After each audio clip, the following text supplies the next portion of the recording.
ហើយឆ្នាំមកដល់ខែចុងឆ្នាំនៅកិច្ចអត់ផុតពីតំបន់ត្រជាក់សៀមរាបយើងទេតែឆ្នាំនេះចង់បដូរបរិយាកាសបែបឈៀលនៅតាមឆ្នេរនិង explore តាមភ្នំវិញម្ដងចង់ដឹងថាមិនដែរស្វាគមន៍មកកាន់ជីវិត2ថ្ងៃ3យប់នៅលើកោះរងសន្លឹមតោះឡើងមកដល់លើកោះភ្លាមខ្ញុំឃើញគេរៀបចំសង្ក្រាន្តតែម្ដងហើយគេប្រាប់ដែរថាយប់ហ្នឹងនឹងមានកម្មវិធីលេងល្បែងវិជាប្រិយខ្មែរជាច្រើនដែរដូចជាការរាំកម្សាន្តទៅផងខ្ញុំក៏បានទៅ check in បន្ទប់គេងហើយក៏អត់ឲ្យចាំយូរទេគាត់តែ check in រួចភ្លាមខ្ញុំក៏បាននាំគ្នាដើរទៅកាន់ទីតាំងដែលគេល្បីប្រចាំកោះរងសន្លឹមតែម្ដងនោះគឺ View Point ដែលគេទៅសើគ្រប់គ្នាម្ដងថាកន្លែងហ្នឹងគឺ the best place សម្រាប់មើលថ្ងៃលិចនៅលើកោះនេះហ្មងខ្ញុំក៏បានធ្វើដំណើរទៅដោយថ្មើរជើងតែម្ដងតាមពិតទៅយើងអាចជិះម៉ូតូទៅបានតែដោយសារតែយើងចង់ធ្វើដំណើរបែប adventure ហើយបើយើងដើរទៅអញ្ចឹងគឺចំណាយពេលដូចជា45នាទីបានទៅដល់ហើយដោយសារតែមកដល់យើងថ្ងៃដែរអញ្ចឹងយើងក៏សម្រេចចិត្តចូលទៅមើលចម្លាក់ថ្មសិនចម្លាក់ថ្មនៅនេះគឺការឆ្លាក់របស់គេគឺស្អាតចេញក្បូរក្បាច់មកគឺផុសយំមកតែចម្លាក់ទាំងអស់ហ្នឹងមើលទៅដូចជាគេឆ្លាក់អត់ទាន់រួចទេបន្ទាប់ពីយើងបានដើរមើលនិងថតរូបខ្លះៗនៅលើចម្លាក់ថ្មហ្នឹងហើយយើងក៏បានដើរចូលទៅកាន់ View Point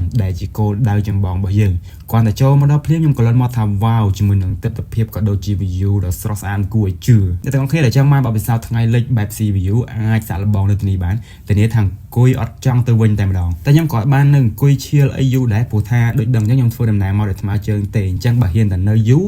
ដឹងតែដើរទៅវិញយប់ឥឡូវហើយសម្រាប់ផ្លូវហ្នឹងគឺស្រួលដែរទេអត់ជាពិបាកអីប្រហែលទេគ្រាន់តែថាផ្លូវប្របែកយ៉ាងច្រើនបន្តិចអញ្ចឹងហើយមុននឹងទៅអាច download map ទុកមើលឲ្យទៅតែគេក៏មានដាក់សញ្ញាប្រាប់យើងដែរអញ្ចឹងវាក៏ធ្វើពិបាកអីណាស់ដែរបន្ទាប់ពីបានធ្វើដំណើរមកវិញហើយខ្ញុំក៏បានមុជទឹករៀបចំខ្លួនដើម្បីទៅញ៉ាំអាហារពេលល្ងាចហើយគ្រាន់តែញ៉ាំមួយភ្លាម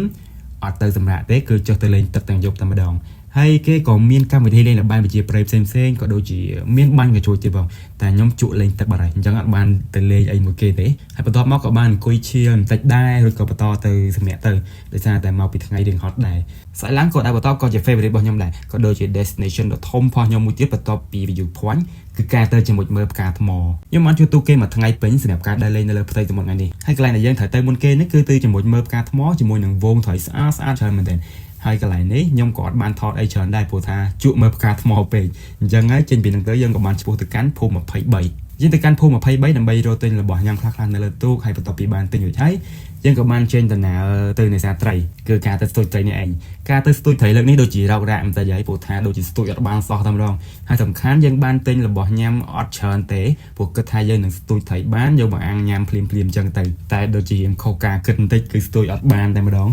តែយើងសំណាងដែរយូរបន្តិចទៅក៏យើងដូរកន្លែងទៅស្ទូចកន្លែងផ្សេងហើយក៏បានត្រីខ្លះយកមកអាំងដែរទៅសំខាន់អាំងឲ្យខ្លៅទៀតតែដោយសារតែទឹកត្រីពូម្ចាស់ទូកក៏ធ្វើឆ្ងាញ់ដែរនឹងត្រីស្ទូចបានភ្លាមៗអញ្ចឹង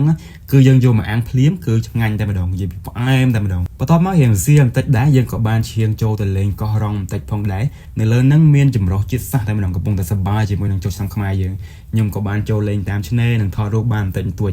ហើយក៏ល្ងាចឡើងក៏ត្រឡប់មកកាន់កោះរងសន្លឹមវិញមកដល់ក៏រៀបចំខ្លួនដើម្បីទៅញ៉ាំអាហារពេលល្ងាចនៅនេះហើយនៅនេះមានអារម្មណ៍ថាដូចនៅស្រុកគេអញ្ចឹងព្រោះថាអត់ឃើញមានខ្មែរយើងសោះតែម្ដងគឺសម្បូរជនជាតិបរទេសខ្លាំងមែនហើយបន្ទាប់ពីញ៉ាំអីហើយយើងក៏បានដើរទៅកាន់កន្លែងគេងវិញតែអីដែលខ្ញុំភ្លេចថ្ងៃនេះគឺខ្ញុំភ្លេចថាថ្ងៃនេះគេមាន fire show គាត់តែបានឃើញពីចម្ងាយក៏រត់ទៅតែម្ដងតែសែតមែនតើទៅដល់ហើយគេក៏ចាប់បាត់ទៅពេលតែទៅដល់គេចាប់ល្មមអត់បានមើលសកម្មភាព fire show ដែលគេបង្ហាញយើងសោះតែម្ដងហើយសកម្មភាពផ្សេងៗដែលយើងនៅលើកោះរងដូចជាអស់ត្រឹមហ្នឹងហើយព្រោះស្អែកឡើងយើងត្រូវឡើងទូកវិញនៅម៉ោង 12 អញ្ចឹងហើយអត់មានអីទេក្រៅពីអង្គុយមើលទេសភាពសមុទ្រដ៏ស្រស់ស្អាតនិងសូកខ្យល់អាកាសតាមឆ្នេរហ្នឹងឯងហើយម៉ោង 12 យើងក៏បានឡើងទូកចេញមកភ្នំពេញវិញដំណើរកម្សាន្តនៅលើកោះរងសន្លឹមយើងគឺមានតែប៉ុណ្្នឹងឯង